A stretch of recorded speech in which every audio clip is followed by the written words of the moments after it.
Ici, les plus grands changements venaient des plus petites structures.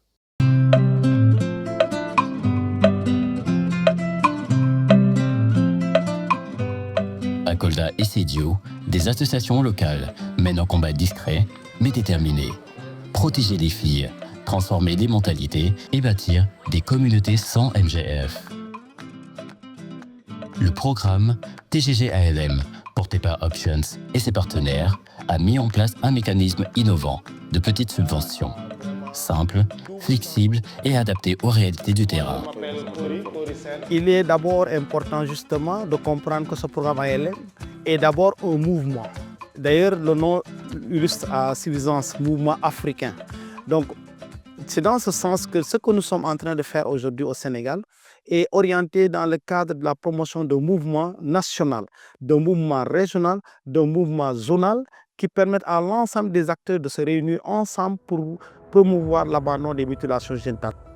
À travers ce mécanisme, des groupes de femmes, des jeunes survivantes, des leaders communautaires ou des personnes en situation de handicap, on peut lancer des actions concrètes dans leur propre village, selon leurs priorités. Nous donnons la possibilité aux communautés de nous indiquer quelles sont les zones prioritaires où nous sommes censés intervenir. Car la communauté sait parfaitement où se trouve le besoin et la demande, et où exactement se trouve la priorité. Grâce à l'octroi participatif de subventions, nous sommes capables de leur fournir les moyens et nous assurer qu'ils sont à même de prendre les meilleures décisions pour leur communauté, plutôt que d'attendre d'autres personnes pour prendre les décisions à leur place. À Kolda, l'organisation Sellal Bando anime des discussions entre hommes mariés. À Sédio, l'association des femmes handicapées mène des campagnes de sensibilisation à travers leur vécu. À Goudomp, le comité de protection de l'enfance a su agir rapidement face à un cas suspect d'excision. Depuis 2008, on est dans la sensibilisation dans le domaine sanitaire, dans la communauté. On s'est rendu compte que vraiment peu d'hommes sont impliqués dans ces luttes-là. Pour chaque club de mari, pour chaque forum, on a au moins 6 sessions. Là, on voit d'abord quel est aussi le rôle du mari, s'impliquer dans la bonne marche de son foyer. On voit aussi quels sont les dangers liés à l'excision. Comment prendre une décision vraiment pour promouvoir l'abandon de cette excision. Mais depuis quelques temps, depuis qu'on a commencé à assister au forum des clubs des maris, on a eu à apprendre beaucoup de choses que la famille, en tout cas le couple, il doit y avoir, n'est-ce pas, une communication sincère entre nous. Concernant les mutilations génitales, on a appris beaucoup de choses. C'est après avoir reçu beaucoup d'explications et de formations sur les dangers de la mutilation génitale, que nous, au sein de notre famille, nous, on ne pratique même pas on fait même pas cette pratique-là. ñun loo xamante ne xamuñu sunna dañuy wax sunnaru baaxul mais depuis ñu xasee dugg ci affaire kii bi nag MCF bi ñu am causerie bi ci la ñu xam inconvénient bi ak cause yi boobu kontaan nañu ci torop parce que ñoo xamante ne xamuñu handicapé ñoo xamante ne xamuñu ko mais à cause de TGAM ci la ñu comprendre que sunnaru jafe-jafe bi nii la. Ces subventions ont permis la création de clubs, de dialogues, de mécanismes d'alerte. Elles ont aussi renforcé les capacités de gestion, de communication et de plaidoyer des petites organisations.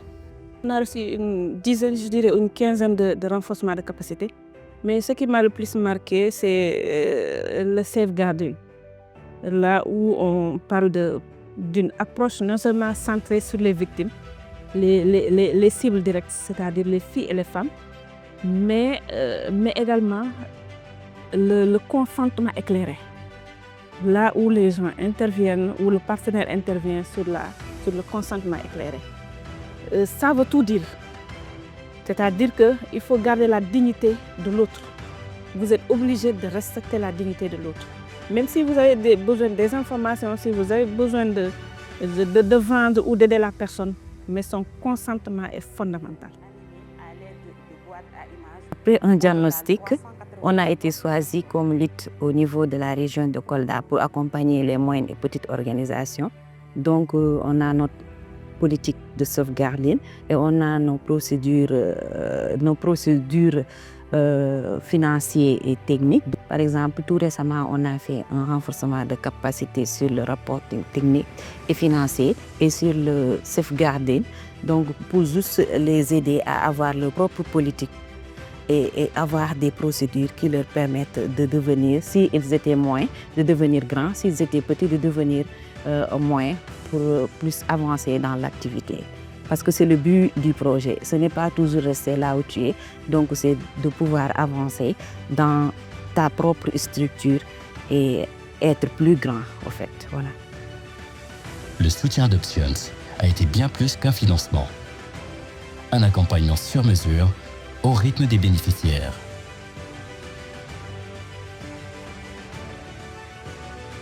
Grâce à ces micro-subventions, des voix se sont révélées. Des femmes, des hommes, des jeunes s'organisent désormais pour porter le flambeau du changement. Avant, jigéen bu am waylaago daan woon génn léegi bu demee ba ñu inclure ko ci société bi ñoom dem ba xam seeni droit ba ñuy participer ci yenn yi nit ñi dañ leen di abal nopp pour man boo gisee ñoom ñu war a nekk ci kanam parce que ñoom ñooy victime bi am na lu bari loo xamante ne si ni su naaroo bi buñ la ko defaree li nga dund yow rek yaa ko mën a expliquer man mii en personne man dañ maa su naaru moo tax fuñ ma woo damay wuyu parce que damay xam ne carrément lii nii maa ko dund xam naa ne carrément fi ma toll man maa ko xam te mën naa cee wax lu bari. Il est effectivement très louable de voir aujourd'hui que dans le cadre de la collaboration entre ALM et des organisations à la base, surtout les organisations bénéficiaires de subventions qui sont localisées dans les régions d'intervention et même d'autres organisations partenaires, on a trouvé des expériences quand même qui méritent une attention particulière.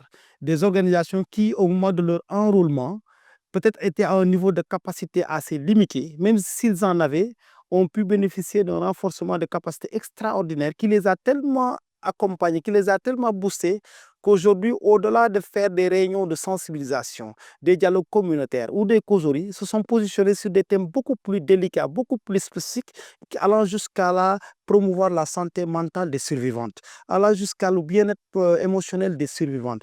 Ils pensent plus au-delà d'accompagner simplement, de prendre en charge les survivantes des mutilations génitales féminines. Et c'est ça non seulement une anticipation, c'est ça une prise en charge, mais c'est aussi une inclusion pleine et entière dans notre approche. Petite subvention, grand impact. Un pari sur la confiance et sur l'avenir.